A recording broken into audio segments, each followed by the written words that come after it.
모두 자리에서 일어나셔서 하나님의 말씀 함께 받도록 하겠습니다. 마가복음 5장입니다. 마가복음 5장 21절로 44절까지의 말씀입니다. 마가복음 5장 21절로 44절까지의 말씀입니다. 저 한 절 여러분 한 절 한 절씩 교독하여 읽도록 합니다. 마가복음 5장 21절로 44절까지의 말씀입니다. 예수께서 배를 타시고 다시 맞은편으로 건너가시니 큰 무리가 그에게로 모이거늘 이에 바닷가에 계시더니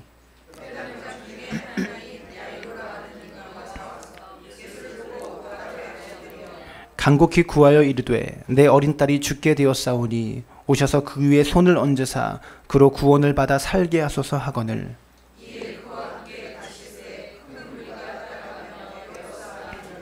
열두 해를 혈루증으로 앓아온 한 여자가 있어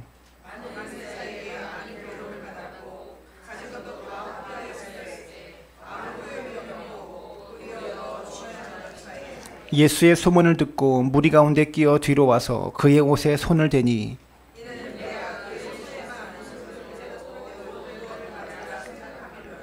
이에 그의 혈루의 근원이 곧 마름에 병이 나은 줄을 몸에 깨달으니라.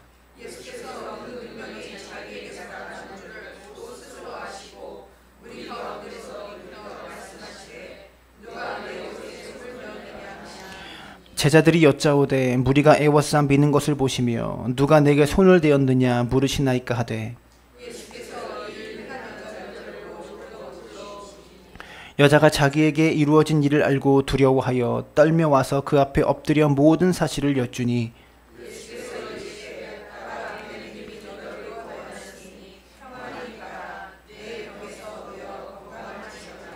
아직 예수께서 말씀하실 때에 회당장의 집에서 사람들이 와서 회당장에게 이르되 당신의 딸이 죽었나이다. 어찌하여 선생을 더 괴롭게 하나이까?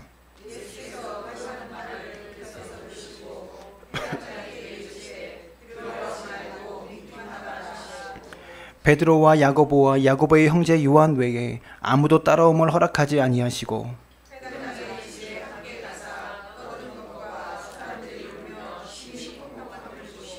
들어가서 그들에게 이르시되 너희가 어찌하여 떠들며 우느냐 이 아이가 죽은 것이 아니라 잔다 하시니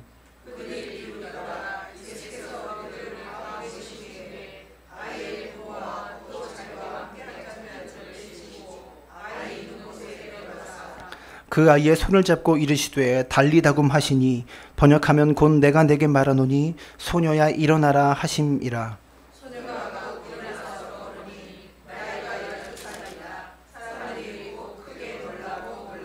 다 같이 예수께서 이 일을 아무도 알지 못하게 하라고 그들을 많이 경계하시고 이에 소녀에게 먹을 것을 주라 하시니라. 아멘. 모두 자리에 앉으시기 바랍니다. 옆 사람 바라보며 인사할까요? 올 한 해가 당신 때문에 행복할 것 같습니다. 네. 날씨가 좀 많이 풀린 것 같아요.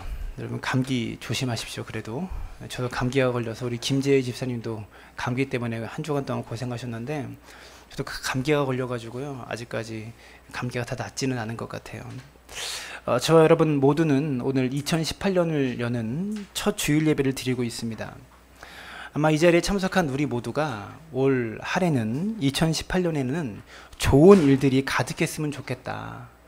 올 한 해는 좋은 일들만 좀 있었으면 좋겠다라는 기대감이 우리 모두에게 있을 겁니다. 근데 정작 우리의 문제는 무엇입니까? 어제와 오늘이 그저 날짜만 바뀌었고 달력만 바뀌었을 뿐 똑같은 날이라는 데 문제가 있는 것입니다. 어제가 지나고 오늘이 된다고 해서 갑작스럽게 월급이 오르지 않죠.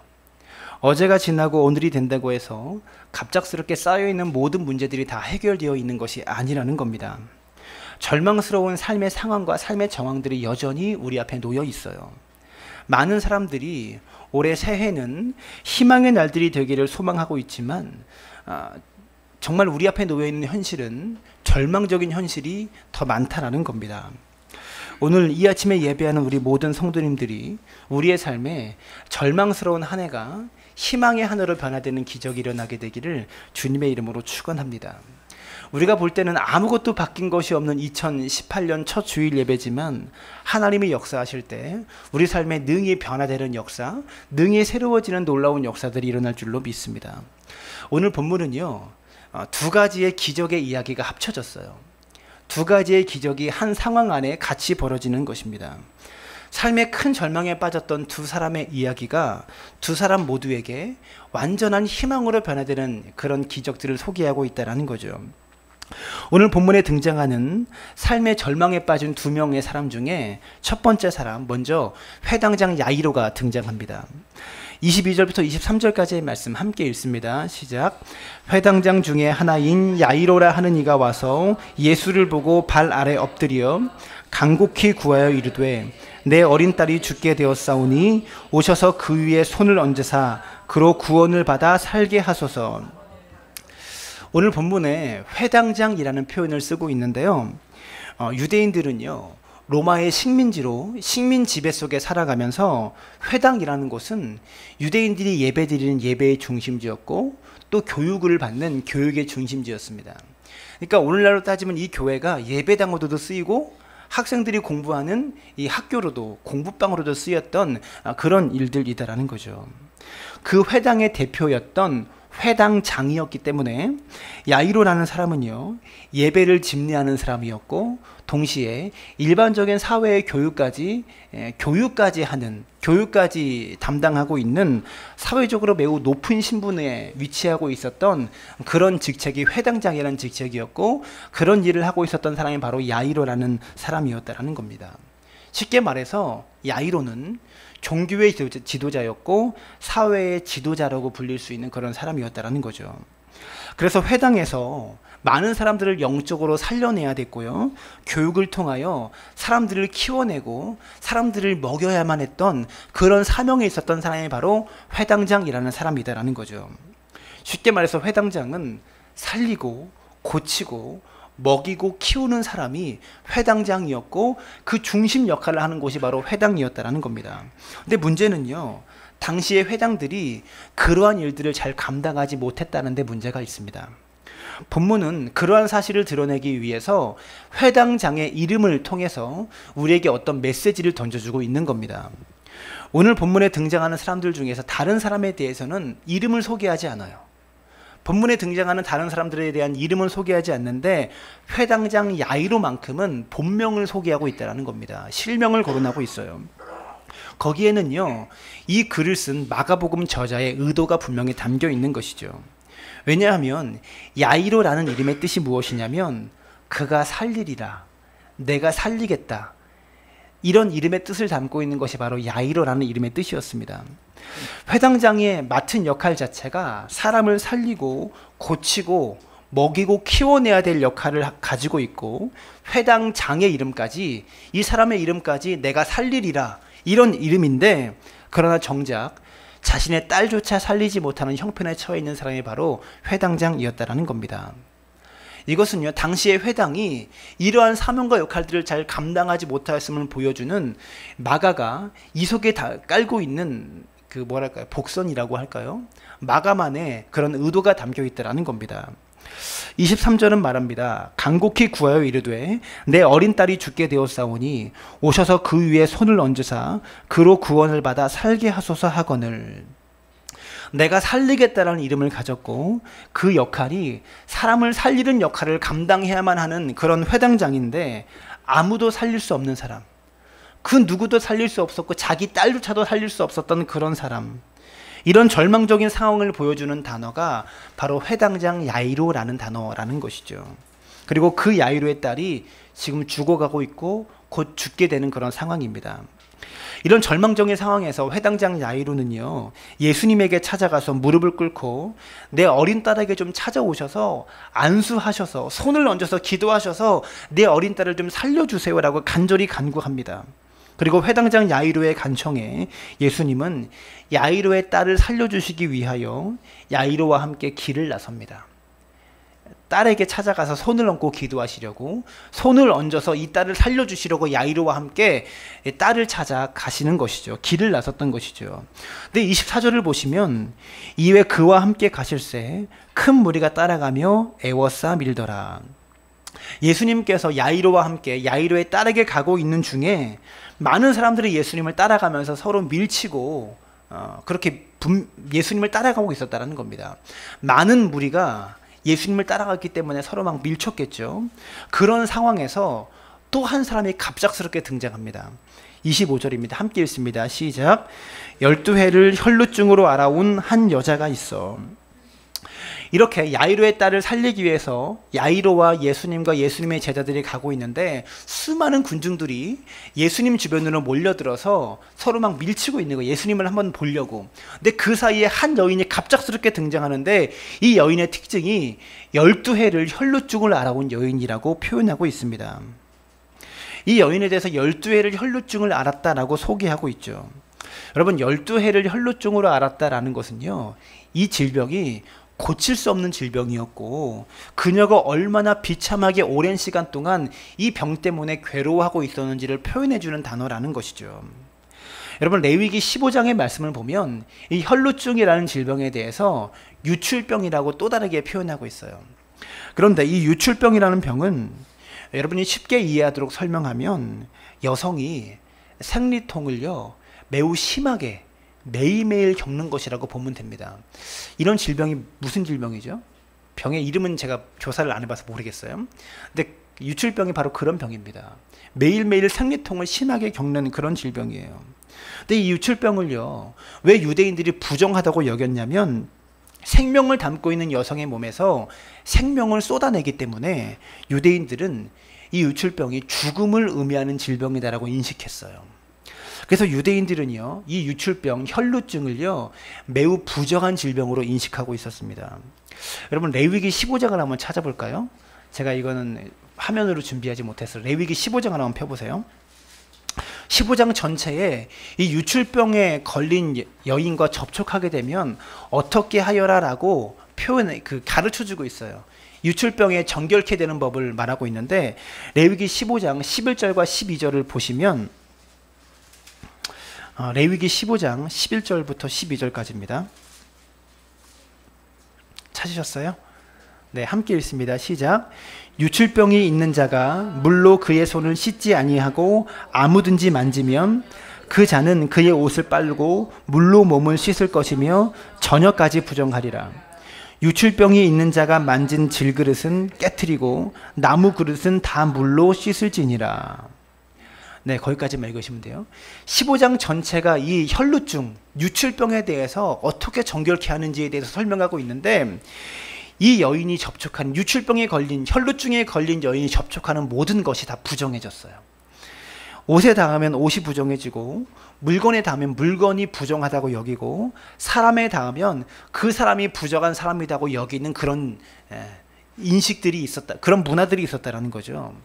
게다가 이 여인과 접촉하게 되면 옷을 빨아야 합니다. 이 여인이 몸에 탁 닿으면 옷을 빨아야 돼요. 여러분, 유대 사회에서 옷을 빤다는 거 보통 일이 아닙니다. 물이 흔한 것도 아니고요. 유대 광야에서 옷을 빤다는 것 흔한 일도 아니고 유대인들은 옷이 많지도 않아요. 이런 두터운 그런 긴 옷을 한 벌 가지고 거의 평생을 입어요. 1년에 한 번 빨까 말까 할 정도예요. 근데 옷을 빤다는 것은 유대인들에게 보통 일이 아니라는 것이죠. 거의 단벌입니다.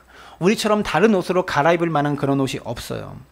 또 이 여인과 접촉하게 되면 저녁까지 아무도 만나지 못하도록 가서 몸을 다 목욕을 하고요. 저녁까지 누구도 만나면 안 됐어요. 저녁이 지나야 그 부정이 없어지고 사라진다라는 겁니다.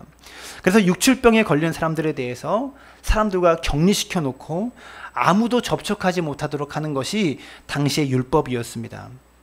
실제로 당시의 기록들을 보게 되면 유출병에 걸렸다는 사실을 알게 되면 이혼이 허락되었고요. 자녀들을 손대지 못하도록 그렇게 했던 것이 유출병에 걸린 사람들입니다. 소외되고 격리시켜 버리는데요. 남편도 손대지 못하고 자식들도 손댈 수 없을 정도까지 이 여인을 격리시켜 버렸다는 것이죠. 아마도 이 여인에게 있어서 비참함이라면 그녀의 병이 중한 것도 비참함이겠지만 가족을 만날 수 없고 자식을 만날 수 없고 누구라도 좀 만나봐야 좀 적극적으로 이 병을 고치는데 누구도 만날 수 없다라는 그것이 더 절망이었을 겁니다. 그리고 이 여인의 절망감을 잘 표현하고 있는 구절이 바로 26절의 말씀입니다. 함께 읽습니다. 시작. 많은 의사에게 많은 괴로움을 받았고 가진 것도 다 허비하였으되 아무 효험이 없고 도리어 더 중하여졌던 차에. 오늘 본문은요, 많은 의사에게 많은 괴로움을 받았다라고 표현하고 있습니다. 이 여인은 여러 명의 의사를 만나서 이 질병을 한번 고쳐보려고 애를 썼어요. 그러나 많은 의사들을 만나도 질병을 고칠 수 없었고 오히려 더 이 병이 중해졌다고 성경은 표현하고 있죠. 그런데 한 걸음 더 나아가서 생각해보면 본문에 등장하는 회당장, 이 회당장은 사실 이 여인을 고쳐줘야 할 영적인 의사였고요, 이 여인을 품어주어야 할 종교 지도자였습니다. 그런데 본문의 회당장은 자신의 딸이 죽어가고 있다는 사실 때문에 이 여인을 돌볼 수 있는 겨를이 없었습니다.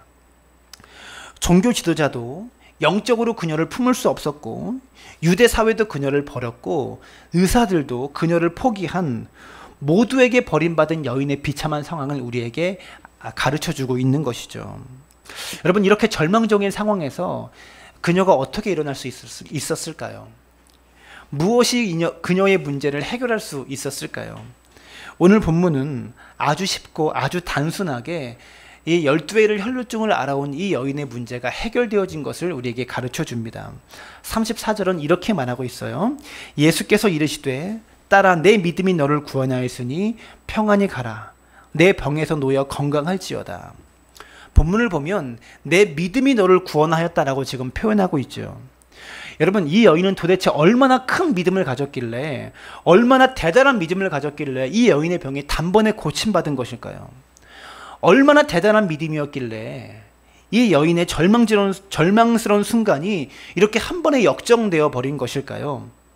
이 여인이 믿음을 가졌다고 표현할 수 있는, 볼 수 있는 대목이 28절에 딱 한 절 등장합니다. 함께 읽습니다. 시작. 이는 내가 그의 옷에만 손을 대어도 구원을 받으리라 생각함일러라.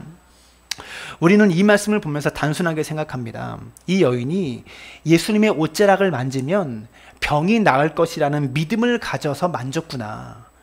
예수님의 옷자락에 손만 대면 병이 나을 것이라는 그 믿음이 있었기 때문에 병이 나았구나라고 그렇게 생각합니다. 우리도 믿음을 갖자라고만 생각하죠.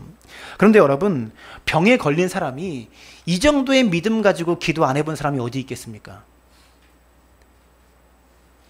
누구라도 병이 낫고자 한다면 간절하게 기도하면서 하나님, 내 병이 나을 줄 믿습니다. 병이 낫게 해주시옵소서, 이런 믿음으로 기도하지 않는 사람이 어디 있겠냐라는 말이죠. 오늘 본문에 우리가 주목해야 될 부분은요, 이 여인이 가지고 있었던 질병의 종류입니다. 이 질병이 무엇입니까?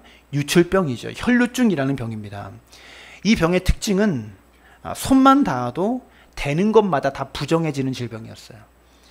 부정해지고 병이 옮기는 것은 아니지만 사람들의 문화와 인식이 그렇게 여겼다라는 겁니다. 손만 닿으면 모든 것이 다 부정해진다. 근데 이 여인이 어떻게 믿습니까? 예수님의 옷자락에 손만 대어도 이 병이 나을 것이라고 믿었다라는 것이죠. 원래는 이 여인이 손만 닿으면 손 닿은 모든 것이 다 부정해집니다. 그릇이 손에 닿으면 질그릇은 깨트려 버리고 나무 그릇, 깨트릴 수 없는 그릇은 깨끗하게 닦아야 돼요, 물로. 손만 닿으면 모든 것이 부정해지는데 이 여인은 어떻게 믿습니까? 예수님의 옷자락에 내 손이 닿으면 예수님의 옷이 부정해지는 것이 아니라 오히려 내가 깨끗해질 것이라고 믿었다라는 것이죠. 예수님의 옷자락에 내 손이 닿으면 내 모든 부정은 예수님께 옮겨지게 되고 예수님의 능력으로 내가 깨끗해질 것이라고 믿었다라는 겁니다. 사랑하는 여러분, 이 원리가 뭐에서 많이 보지 않았습니까? 십자가의 원리입니다. 이 여인은 예수님께서 십자가를 짊어지시기도 전에 십자가의 원리를 완벽하게 이해하고 있고 알고 있었던 그런 여인이었다라는 겁니다. 예수님께서 십자가에서 죽으시고 사흘 만에 부활하심으로 말미암아 우리의 모든 죄를 사하시고 우리를 깨끗게 하셨습니다. 우리의 모든 죄를 깨끗게 하셨다라는 거죠. 이 여인이 예수님에 대해서 아는 지식은 대단한 지식이었어요. 구약을 알고 있는 유대인들, 율법학자들은 감히 상상치도 못할 그런 대단한 지식과 믿음으로 예수님을 알고 있었다라는 거죠. 사랑하는 여러분, 하나님을 아는 지식이 여러분의 믿음의 정도입니다. 믿음은요, 아는 만큼 믿게 돼요. 아는 만큼 믿게 되는 겁니다. 우리는요, 아는 만큼 믿을 수 있고 아는 만큼 행동할 수 있는 거예요. 사람이 사람을 믿는 것도요, 그 사람을 아는 만큼 믿습니다. 모르는 사람을 어떻게 믿어요? 한 번 만난 사람 어떻게 믿겠습니까? 믿음의 정도는요, 지식의 정도예요.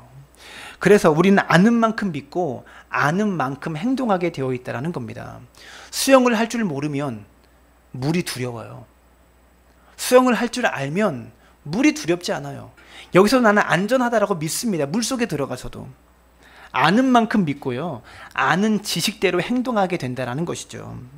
예수님의 십자가의 원리를 알고 있었던 이 여인은 아는 대로 행동합니다. 자신의 지식을 그대로 실천에 옮겼다는 거죠.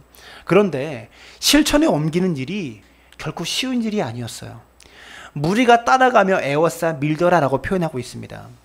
예수님의 옷자락을 만지러 갈 때에 아무도 없는 상황에서 예수님을 만진 게 아니라 많은 무리들의, 많은 사람들의 틈에 섞여서 예수님의 옷자락을 겨우 만졌다라는 겁니다.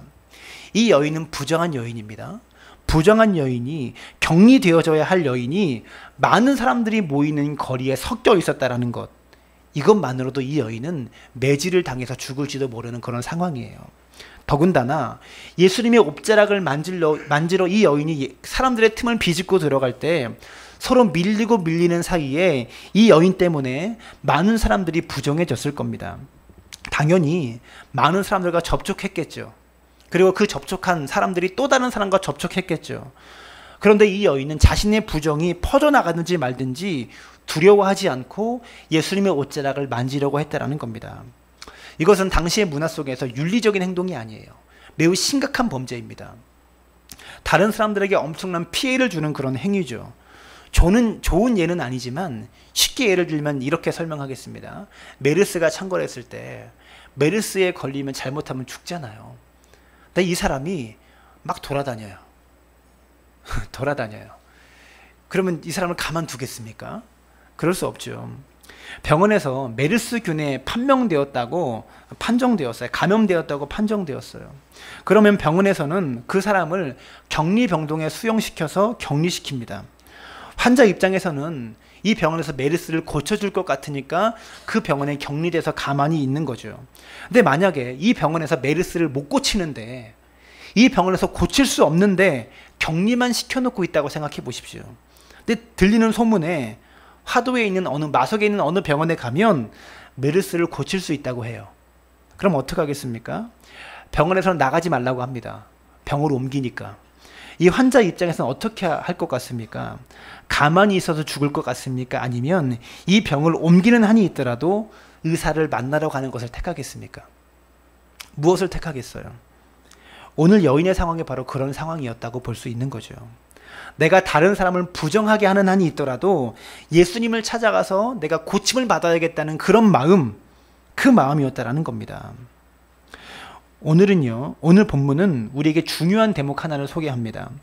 이 여인이 수많은 사람들을 부정하게 만들면서까지 심지어 예수님의 옷을 만져서 예수님까지 부정하게 만들 수 있는 위험이 있는데도 불구하고 예수님은 그 여인을 책망하지 않았습니다. 이 여인이 살아남기 위해서 예수님께 나온 그것을 예수님은 믿음이라고, 그 용기를 보시고 믿음이라고 칭찬하시고 인정해 주셨다라는 거죠. 34절에 예수께서 이르시되 따라 내 믿음이 너를 구원하였으니 평안히 가라. 내 병에서 놓여 건강할지어다. 예수님이 이 여인을 부르실 때 딸아라고 부르고 있어요. 여러분, 이 여인이 왜 딸입니까? 아줌마라고 불러야 정상입니다. 왜 그러냐면 예수님은 30살의 청년입니다. 아직 결혼도 안 한 총각이에요. 그러면 예수님께서 이 여인을 볼 때 아주머니라고 불러야 정상일 것 같은데 딸아라고 부르고 있다는 거죠. 12년 동안 혈루증을 앓았습니다. 이 병이 오랜 시간 지났겠죠. 그럼 좀 나이가 있는 그런 여인이 아니었겠어요. 이 여인은요, 유대 사회에서 소외되고 격리되어진 그런 여인에게 예수님은 딸아라고 부르시면서 이렇게 말씀하십니다. 이 여인은 세상에서 격리되고 소외되고 버림받은 여인이지만 예수님께 용기 내어 달려나온 여인은 새하늘과 새 땅에서, 새 예루살렘에서, 하나님 나라 공동체에서 하나님의 보호를 받고 하나님께서 품에 안으시는 하나님의 딸로 새롭게 태어났다라고 말씀하고 있다는 겁니다. 격리받고 부정한 여인이 아니라 하나님의 딸로 새롭게 변화되었다라고 선언하시고 선포하셨다는 거죠. 천국은요, 침노하는 자의 것입니다. 용기 내어서 예수님 앞으로 나아가는 자의 것이라는 것입니다. 오늘 본문에 나오는 혈루증 여인의 특이점이 바로 여기 있어요. 사복음서를 보시면요, 예수님 앞에 자발적으로 나와서 예수님을 만진 사건, 예수님의 몸에 손을 댄 사건은 이 사건이 유일합니다. 예수님을 만지면 내 모든 부정이 사라지고 예수님께서 나를 깨끗하게 하실 수 있다 라고 용기를 내어서 예수님께 나와 만진 여인은 이 여인밖에 없다라는 것이죠.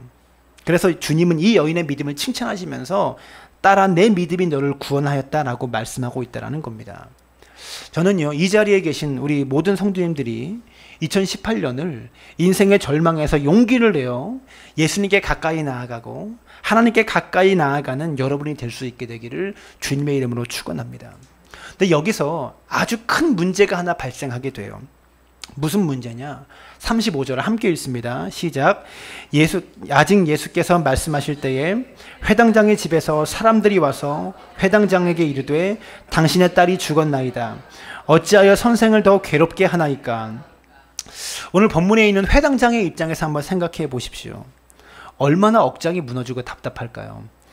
회당장은요, 이 회당장의 상황이 너무나 절박하기 때문에 30대의 청년 예수에게 무릎을 꿇고 내 딸을 고쳐달라고, 30살 먹은 청년한테 무릎 꿇으면서까지 내 딸을 고쳐달라고 간청합니다. 그렇게 간절하게 요청해서 자신의 딸에게 지금 예수님과 함께 가고 있는 중인데 유출병이라는 만성 질환을 앓고 있는 여인을 고친답시고 예수님께서 길거리에서 시간을 지체하고 계신 거예요. 야율의 마음이 얼마나 타들어갈까요? 빨리 예수님 모시고 가야 되는데, 빨리 예수님 모시고 집에 가야 되는데, 여러분, 이 여인은 질병이 12년 동안 앓아온 만성 질환이니까 조금 있다 고쳐도 별 문제 없잖아요. 죽는 병은 아니지 않습니까? 당장에 죽는 병은 분명히 아닌데 예수님은요, 이 여인을 앞에 세워놓고 여인과 대화하시느라고 시간을 허비하고 있다는 겁니다. 야이루가 얼마나 답답하고 조바심이 났겠어요. 그러던 중에 회당장의 집에서 사람들이 와가지고요, 회당장에게 말합니다. 딸이 죽어버렸다. 이 소식을 전해주고 있는 거죠. 예수님께서 여인을 고치시고 대화하시느라 시간이 지체돼서 딸이 결국 죽어버렸다라는 겁니다. 이 소식을 들었을 때 이 아버지의 마음이 얼마나 무너졌겠습니까? 여러분, 딸이 죽어버린 것도 가슴 아픈 이야기지만 더 마음이 아팠을 것은 딸이 죽어가는데 아버지가 아무것도 해줄 수 없다라는 겁니다.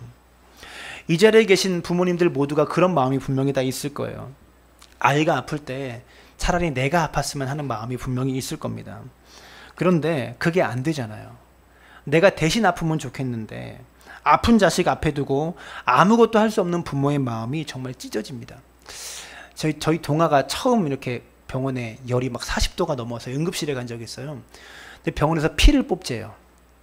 애가 이제 갓난이었는데 그 조그만 팔에, 주사보다 팔이 더 가늘어요. 그런 애한테 막 핏줄을 찾아가지고 바늘을 꽂는데 애가 막 자지러지는 거예요. 근데 아빠가 옆에서 해줄 수 있는 게 없잖아요. 근데 의사들이 나가라고 그러더라고요. 근데 그때 마음이, 아무것도 해줄 수 없는 아빠의 마음이 참 마음이 아프더라고요. 오늘 이 회당장의 마음도 그와 같았을 겁니다. 한 아이의 부모로서 아이가 죽어가는 상황 속에서 아무것도 할 수 없다는 절망감에 죽어가는 딸을 지켜만 볼 수밖에 없는 거예요. 그래서 뭐라도 해보려고, 딸이 죽어가는데 가만히 있을 수 없잖아요. 이 아빠가 해줄 수 있는 게 뭐가 있습니까? 그래서 뭐라도 해보려고 지푸라기라도 잡는 심정으로 예수님께 나온 거죠. 그래서 결국 지푸라기를 잡았는데 예수님께서 함께 가시겠다고 말씀했는데 그 지푸라기마저도 갑자기 나타난 12애를 혈루증을 앓는 여인에게 빼앗겨 버립니다. 그런데 비참한 상황 속에서 절망하고 있는 회당장 야이로에게 예수님의 말씀이 너무 무심하게 말씀하세요. 36절에 이렇게 말합니다. 예수께서 그 하는 말을 곁에서 들으시고 회당장에게 이르시되 두려워하지 말고 믿기만 하라 하시고. 딸이 죽었는데요, 예수님의 말씀이 두려워하지 말고 믿기만 하라. 여러분, 이 말을 아버지 입장에서 들으면요, 참 말도 안 되고 오히려 화가 나는 말씀입니다. 딸이 죽었잖아요. 아버지의 마음이 얼마나 아프고 저리겠어요. 그러면 예수님이 미안합니다. 내가 빨리 가서 고쳐야 되는데, 내가 빨리 갔어야 되는데 면목이 없네요. 미안합니다. 이렇게 나오는 게 정상인 거죠. 그러면 지금 회당장 야이로는 예수님만 믿고 있었는데, 예수님께서 빨리 함께 가셔서 내 딸에게 손만 얹으면 나을 줄 믿고 있었는데, 그래서 갑자기 뛰어나오는 한 여인과 대화하시느라고 시간을 지체해서 딸이 죽어버렸는데, 야이로에게 하시는 첫 마디가 두려워 말고 믿기만 하라. 이게 말이 됩니까? 여러분, 사실은 얼마나 기분 나쁜 말입니까? 얼마나 아버지를 속상하게 만드는 그런 말이겠냐라는 거예요. 여러분, 여러분이 회당장이라면 이 말씀 듣고 어떤 마음이셨겠어요? 화가 나지 않았을까요? 지금 당신 나랑 장난하냐고. 죽었는데 지금 무슨 소리 하는 거냐고. 근데 여러분, 이 말씀은 두려워하지 말고 믿기만 하라, 이 말씀은 예수님께서 회당장에게 주시는 처방전이었습니다. 이게 예수님의 처방이었다는 거죠. 이게 왜 처방인가? 지금 회당장은 딸이 죽어가는데, 그리고 죽었는데 아무것도 해줄 수 없는 자신의 무능함이 문제라고 여겼습니다. 그러나 예수님은 그의 무능함이 문제가 아니라, 예수님은 앞으로 어떠한 일이 벌어질지 모르는, 어떠한 일이 나타날지 모르는 그의 무지함이 절망이라고 말씀하고 계신 거예요. 무슨 말이냐면, 여러분, 이 딸이 다시 살아납니까? 안 살아납니까? 다시 살아나죠. 예수님께서 이 딸을 다시 살리세요. 만약에 회당장이 앞으로 벌어질 일을 알았다면, 앞으로 일어나게 될 일을 알았다면, 예수님께서 딸을 다시 살리실 것을 알았다면, 회당장은 절망하지 않고 딸이 죽었지만 예수님을 끝까지 딸에게 데리고 갔겠죠. 그런데 회당장 야이로의 입장에서는요, 이 이야기가 어떻게 끝날는지 알지 못한다는 거죠. 오늘 우리의 상황도 마찬가지입니다. 우리가 절망스러운 이유가 있다면 우리가 무능해서가 아닙니다. 우리 모두는 무능하고 세상 모든 사람이 무능합니다. 죽은 아이를 살려낼 수 있는 부모가 어디 있겠어요?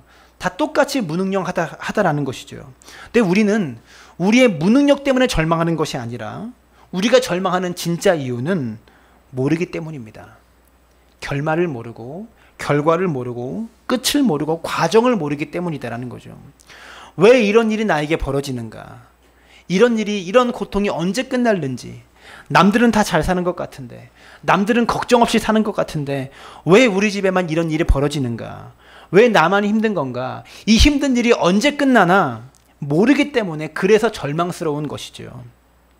이 고통이 언제 끝나는지 알기만 한다면, 몇 년, 몇 월, 며칠에 끝나는지 우리가 분명히 알기만 한다면 견딜 수 있습니다. 이겨낼 수 있습니다. 군대 간 청년들이요, 군대에서 미치지 않고 돌아오는 이유가 뭔지 아세요? 제대 날짜가 있기 때문입니다. 언제 제대할지 알기 때문에 그래요. 여러분, 만약에 언제 제대할지 안 가르쳐주고 군대 들어갔다고 생각해 보세요. 한 2, 3주 만에 미쳐서 막 돌아버릴걸요. 견딜 수 있는 군인들이 없을 겁니다. 오늘 우리 인생이 그렇죠. 우리 인생의 앞날이 어떻게 될지 안다면 두렵지 않아요. 두려울 것이 없습니다. 근데 모르기 때문에 두렵고 절망스럽다라는 거죠. 그래서 두려워하고 있는 우리들에게 오늘 예수님께서 처방전을 주시고 계신 거예요. 두려워하지 말고 믿기만 하라. 이 말씀을 저만의 표현으로 여러분이 이해하기 쉽게 현실적으로 표현한다면 이렇게 말하고 싶어요. 아는 문제부터 풀어라. 아는 문제부터 풀어라. 따라해 볼까요? 아는 문제부터 풀어라. 이건요, 저희 할머니가 저 어렸을 때 해주셨던 말이에요. 중간고사나 기말고사 시험이 다가와서 시험을 보러 가면 할머니께서 저에게 이렇게 말씀하셨어요. 어려운 문제가 나오면 건너뛰고 아는 문제부터 풀어라. 이렇게 말씀하셨어요. 왜냐하면 모르는 문제 붙들고 씨름하고 있다가 시간을 다 써버리면 정작 내가 풀어야 될 문제를 못 푸니까 아는 문제부터 풀어라라고 말씀하셨다는 겁니다. 오늘 본문으로 돌아와서 이야기하면 이런 식입니다. 어차피 야이로는요, 앞에 펼쳐질 일을 몰라요. 우리 인생에 일어날 앞날의 일을 아는 사람이 아무도 없습니다. 그런데 아는 것이 한 가지 있죠. 우리가 분명하게 아는 것이 한 가지 있습니다. 그것이 무엇입니까? 우리 인생의 주인이 하나님이다라는 사실입니다. 나를 지으신 분이 하나님이십니다. 온 우주 만물을 창조하시고 인류의 역사를 주관하시고 나의 삶을, 나의 인생을 이끌어가고 계시는 분이 하나님이십니다. 그래서 아는 것 한 가지만이라도 붙잡아라, 그 말입니다. 내일 일은 모르는 게 정상인데 내일 일이 어떻게 될지를 알려고 노력한다면 시간만 낭비할 뿐입니다. 두려울 뿐입니다. 모르기 때문에. 그러나 우리가 알고 있는 것, 내 인생의 주인이 하나님이시다. 나를 가장 좋은 길로, 가장 선한 길로 인도하시는 분이 하나님이시다. 내가 아는 이것만이라도 붙잡고 있으면, 아는 것이라도 믿고 있으면 버틸 수 있다는 것이죠.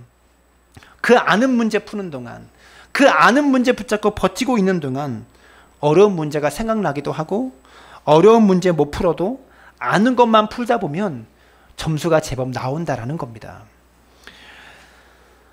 내가 아는 것만이라도 풀고 있다면, 내가 아는 것만이라도 분명하게 붙잡고 있다면 하나님께서 더 큰 은혜와 축복을 주시더라라는 말이죠.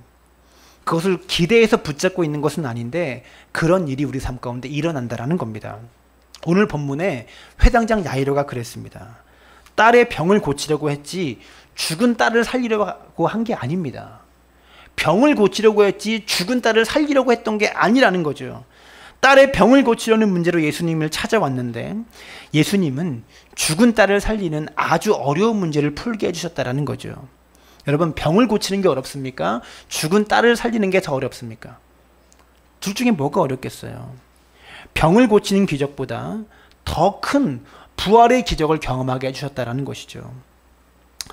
41절과 42절에 그 아이의 손을 잡고 이르시되 달리다굼 하시니 번역하면 곧 내가 내게 말하느니 소녀야 일어나라 하심이라. 소녀가 곧 일어나서 걸으니 나이가 12살이라. 사람들이 곧 크게 놀라고 놀라거늘. 예수님은 아이의 손을 잡아 달리다굼이라고 말씀하십니다. 이 달리다굼이라는 말은 소녀야 일어나라 이런 말인데요. 이 말은 유대 아람어인데요. 유대 사회에서 부모가 애들이 막 잠을 자고 있잖아요. 오늘도 상태가 늦잠을 잤다고 그러는데 엄마가 자녀들한테 얘야 일어나라, 자는 애를 깨울 때 일어나라 라고 표현할 때 쓰는 말이 달리다굼이라는 말입니다. 아주 부드럽고 정겹고 다정한 표현이에요. 그만 자고 일어나라 이런 말입니다. 예수님은요 말씀만으로도 살릴 수 있는 그런 분입니다. 그런데도 불구하고 달리다굼 말씀하시면서 죽은 아이의 손을 잡아 일으키시면서 아이를 살리셨어요. 유대인들은요 시체에 손을 대는 것을 매우 부정하다고 여겼습니다. 시체에 손을 대면요 또 옷을 빨고 씻고 이건 하루인가 며칠인가 격리돼 가지고요 며칠 후에 나와야 돼요. 시체에 손을 대는 것을 부정하다고 여겼어요. 그런데 예수님은요 죽은 딸을 손을 잡아 일으키셨습니다. 다시 말해 손을 잡아라는 표현이요 야이로에게도 혈루증 걸린 여인에게도 죽은 딸에게도 반복적으로 이 표현이 나타나는 것은요 주님이 손대시면 반드시 살아난다. 주님이 손대시면 반드시 회복된다. 주님이 손대시면 반드시 일어난다라고 하는 것을 가르쳐주고 있는 표현이다라는 것이죠. 주님이 손대시면 모든 것이 살아납니다. 오늘 이 시간 저와 여러분의 삶 가운데 하나님이 손대셔서 우리의 절망적인 삶의 상황 속에 하나님이 손을 얹으셔서 인생의 절망이 희망으로 변화되는 놀라운 역사가 일어나게 되기를 주님의 이름으로 축원합니다. 말씀의 결론을 맺으면서 오늘 본문에서요 제가 특이한 것 한 가지를 발견했습니다. 왜 12살 된 딸일까요?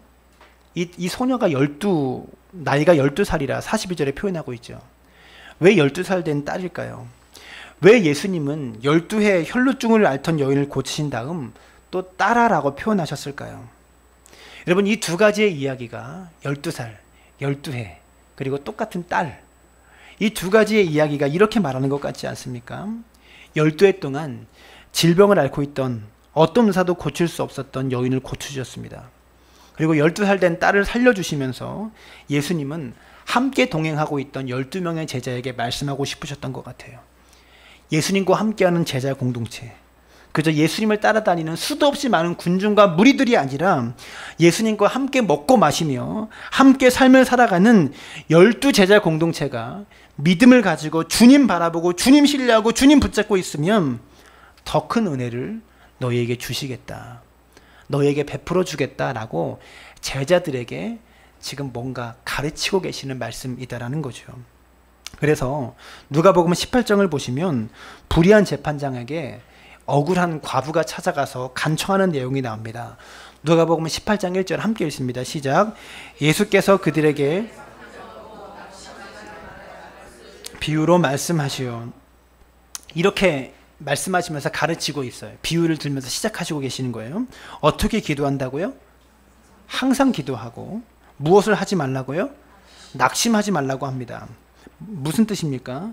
기도하면 한 번에 단번에 뭔가가 이루어지는 것이 아니라 어떤 결과가 나타날지, 어떤 결말로 끝이 날지 알지 못하지만 낙심하지 않고 절망하지 않고 버티는 자에게 하나님은 은혜를 베푸시고 기적을 베푸신다라는 겁니다. 오늘 우리 모두가 흔들리지 않고 우리가 알고 있는 단 한 가지 그것을 붙잡아 나아가는 믿음의 사람들 되어주시기를 부탁을 드립니다.